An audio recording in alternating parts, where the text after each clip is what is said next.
नमस्कार, आदाब। चुनावी चर्चा में आपका स्वागत है। मैं शान मोहम्मद पठान के लाइव में आज हमारे साथ समाजवादी पार्टी के एक बड़े नेता उत्तर प्रदेश के प्रदेश सचिव रहे हैं और ऐसे पद पर पहुंचना बहुत से लोगों की ज़िंदगी गुजर जाती, इस पद पे नहीं पहुंच पाते हैं। लेकिन कामरान भाई, आपने इस पद को त्याग कर आप बसपा के प्रत्याशी का समर्थन कर रहे हैं, ऐसी क्या ज़रूरत पड़ी?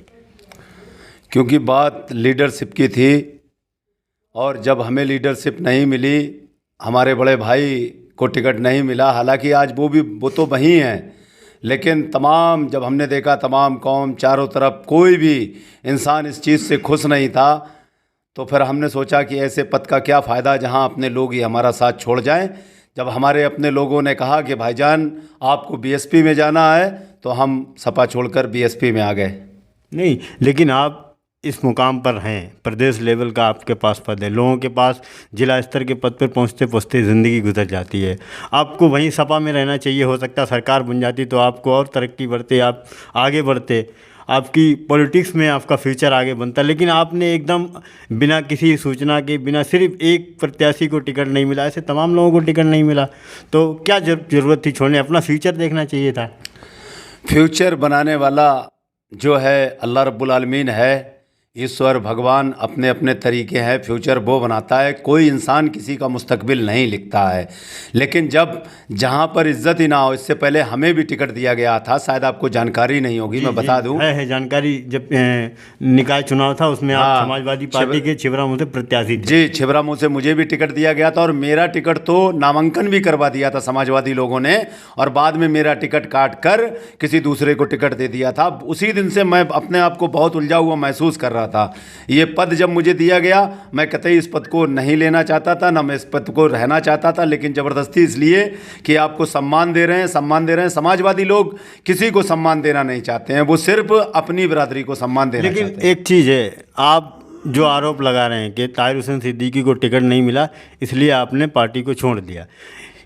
पिछले 5 साल पहले 2017 में ताहिर हुसैन सिद्दीकी इसी पार्टी से मैदान में थी, जिस पार्टी का इस समय आप प्रचार कर रहे हैं, और आप इसी कैंडिडेट के सपोर्ट में थे जिसके आप इस समय अगेन में हैं। तो तब भी कौम थी, तब भी मुस्लिम कैंडिडेट था, तब भी आपके लोग थे, तब ऐसा क्यों नहीं हुआ? आप समझ सकते हैं कि कहीं ना कहीं जो समाजवादी पार्टी के कैंडिडेट हैं, उन्होंने हमारे सम्मान को ठेस पहुंचाई होगी। कहीं ना कहीं उन्होंने हमें बहुत दुख दिया है। मैंने तो उन्हें हमेशा अपने बड़े भाई की तरह माना, लेकिन उन्होंने हर जगह हमें बेइज्जत और ज़िल्लत करना शुरू कर दिया। और एक ताहिर भाई की बात नहीं है, आप यहाँ से ना देखिए, बदायूं से देख लिए, बदायूं से टिकट काट दिया गया, लखनऊ के देखिए, लखनऊ से टिकट काट दिया, कैसरगंज से टिकट काट दिया गया। ऐसी जाने कितनी जगह हैं जहाँ से हमारा टिकट काट कर ऐसे लोगों को टिकट दिया गया कि जो जीतने की भी कंडीशन में नहीं है, और इसका चुनाव के बाद में समाजवादी लोगों को बहुत पछतावा होगा। लेकिन आप जिसका इस समय प्रचार कर रहे हैं वो सैयद साहब की बेगम साहिबा हैं, मरहूम सैयद साहब की, और जो उनका बेटा कमान संभाले हुआ उसे, वो उसमें लोगों से हमने बातचीत की, कई जगह हम गए, पूरी विधानसभा में गए, लोगों ने कहा कि अनुभव की कमी है, और वो भी बच्चा है, बाई चांस विधायक बन जाती हैं, वो विधायिका बन जाती हैं, तो लोग जो उसके आसपास वाले लोग हैं वो खा जाएंगे। ये कहाँ तक सही है? ये हमसे लोगों ने कहा, समाजवादी पार्टी के लोगों ने कहा। आप अगर नहीं मानेंगे, हम आपको बाकायदा वाइट दिखा देंगे। समाजवादी लोग अब जान रहे हैं। पहले तो समाजवादी लोग यही कह रहे थे, भाजपा के भी लोग भी यही कह रहे थे कि ये बच्चा है, इसका चुनाव कहीं नहीं है, 10,000 से ज़्यादा इसे वोट नहीं मिलेंगे, और ये इसे अनुभव नहीं है, इसे ज़बरदस्ती टिकट दिला दिया गया है। लेकिन राजनीति कोई माँ के पेट से पैदा नहीं होता है, या अनुभव भी माँ के पेट से नहीं मिलता है। उसने 11 साल की उम्र में वो जिम्मेदारी उठाई थी, जब उसके वालिद जो है जेल में थे, तब उसने 11 साल की उम्र में वो चुनाव लड़ा था। आज तो वो बच्चा 24 से 25 साल का हो रहा है, तो उसमें अनुभव भी है, और फिर उसके साथ वो अकेला थोड़ी है, उसके साथ में तमाम लोग हैं। नहीं, आरोप तो यही है कि उसमें अनुभव की कमी उसके जो साथ के लोग हैं। मैं कुछ समाजवादी पार्टी के नेताओं ने कहा, बीजेपी के भी लोगों ने कहा। मैं अर्चना पांडे जी का एक दिन इंटरव्यू करने गया था, तो बाद बाद में जब बैठा इंटरव्यू के बाद, तो लोगों ने हमसे यही कहा कि उसके साथ के जो लोग हैं वो उसे खा जाएंगे। ये कहाँ तक सही है? ये बिल्कुल सही नहीं है। उसके साथ के लोग जो हैं वो उसके बिल्कुल बाप और चचा के दाखिल हैं, क्योंकि इस दुनिया में उसके वालिद अभी 8 महीने पहले ही इस सराय फ़ानी से इस दुनिया से चले गए थे। तो सब उसके बाप चचा के दाखिल हैं, और उस यतीम बच्चे के सर पे हाथ भी सिर्फ इसीलिए रखा है कि सिब्बू भाई के कहीं ना कहीं बहुत एहसान थे हमारे ऊपर। जी। और इस समय बहुजन समाज, आप तो मैदान में, बहुजन समाज पार्टी, चलिए कौम की बात छोड़ दीजिए, बहुजन समाज पार्टी से हैं, तो बहुजन समाज पार्टी का जनाधार कहाँ तक है? आप देखिए कि 10 साल से जो हमारा बेस वोट बैंक है बहुजन समाज पार्टी का, माननीय बहन जी मायावती जी का, वो कहीं ना कहीं ठोकरे खा रहा है। भाजपा में भी जाकर देख लिया, वहाँ भी हमारे दलित समाज के लोगों को सम्मान नहीं मिला। समाजवादी पार्टी में भी जाकर देख लिया, वहाँ भी हमारे दलित समाज के लोगों को सम्मान नहीं मिला। अब दलित समाज ने फैसला कर लिया है कि इस बार वो अपनी बहन को मुख्यमंत्री जरूर बनाएंगे, और इसीलिए जिस भी दलित समाज के गाँव में जाता हूँ वो लोग कहते हैं हमारे यहाँ वोट ना मांगने आइए, आप अपने क्षेत्र में जाइए, अपने लोगों को देखिए, उन्हें ठीक कीजिए। मेरा एक एक वोट बहन जी के लिए। आप चुनाव मैदान में हैं, किन किन मुद्दों को लेकर चुनाव मैदान में हैं? हमारे मुद्दे वही हैं कि बेरोजगारों को रोजगार मिलना चाहिए। जाति धर्म के आधार पर जो राजनीति हो रही है, इस राजनीति का हम बिल्कुल खात्मा करेंगे। हिंदू मुस्लिम साथ चलेगा, एकता का राज चलेगा। और ये जो कर्नाटका में हिजाब का मामला उठा, ये कहाँ तक उत्तर प्रदेश में कारगर होगा, उत्तर प्रदेश के चुनाव में? देखिए, भारतीय जनता पार्टी के लोगों की तो सोच शुरू से ही ऐसी रही है, लेकिन अब वो भारतीय जनता पार्टी के लोग खुद शर्म से अपने सर को छुपा लें, क्योंकि एक शेरनी ने अकेले, जिसका मुस्कान खान नाम है जिस लड़की का, उस लड़की ने अकेले हजारों गुंडों का सामना किया। तो भारतीय जनता पार्टी के लोग समझ लें कि अब जो झुंड में भेड़ियों की तरह इकट्ठा होकर वो हमले कर लेते थे, एक लड़की से वो हार गए, तो समझ लें कि अब देश और प्रदेश के लोग जाग रहे हैं। लेकिन बीजेपी के नेताओं का कहना है कि ये हिजाब का मामला उत्तर प्रदेश में ओवैसी जी हों या अदरवाइज मुस्लिम नेता हों, ये ज़बरदस्ती उत्तर प्रदेश पे थोप रहे हैं, क्योंकि ये मामला कर्नाटका का है। ये सिर्फ चुनावी का ध्रुवीकरण या चुनाव को एक सांप्रदाय बनाना चाहते हैं। कहाँ तक ये बीजेपी नेताओं का आरोप सही है?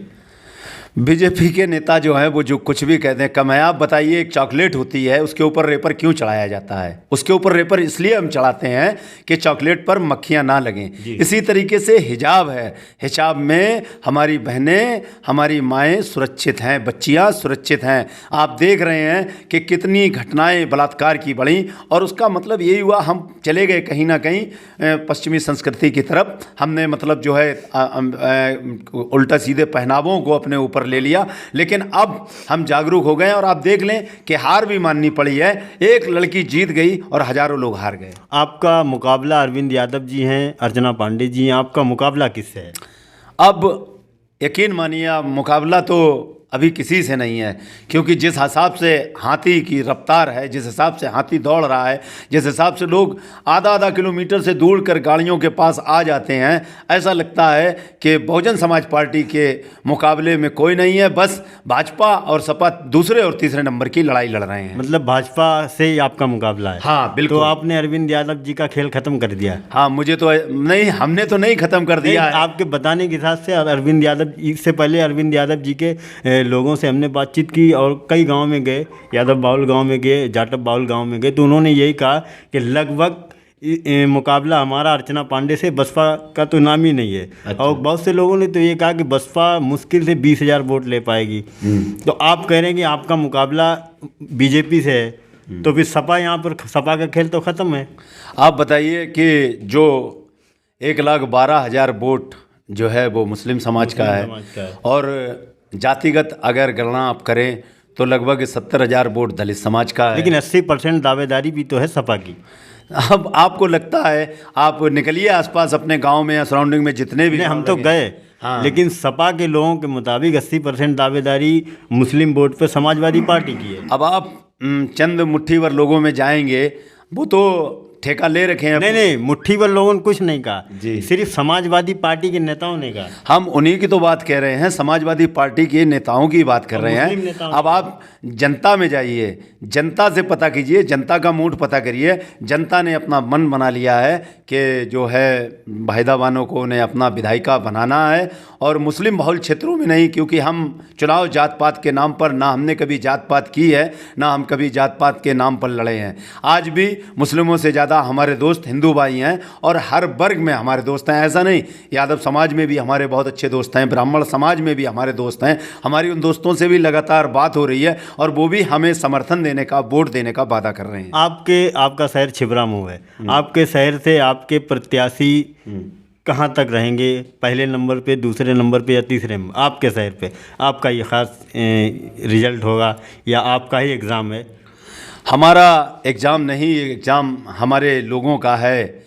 और जो भी हमारे लोग हैं, क्योंकि हम जानते हैं कि एक यतीम बच्चा हमारे बीच में आया है, हमने उसके सर पे हाथ रख दिया है और इंशाअल्लाह ताला हमारे शहर से वो नंबर 1 पर ही होकर आएगा। जी भी, ये थे हमारे साथ कामरान खान साहब, ये इस समय बहुजन समाज पार्टी के नेता हैं। बहुत बहुत शुक्रिया हमसे बात करने के लिए।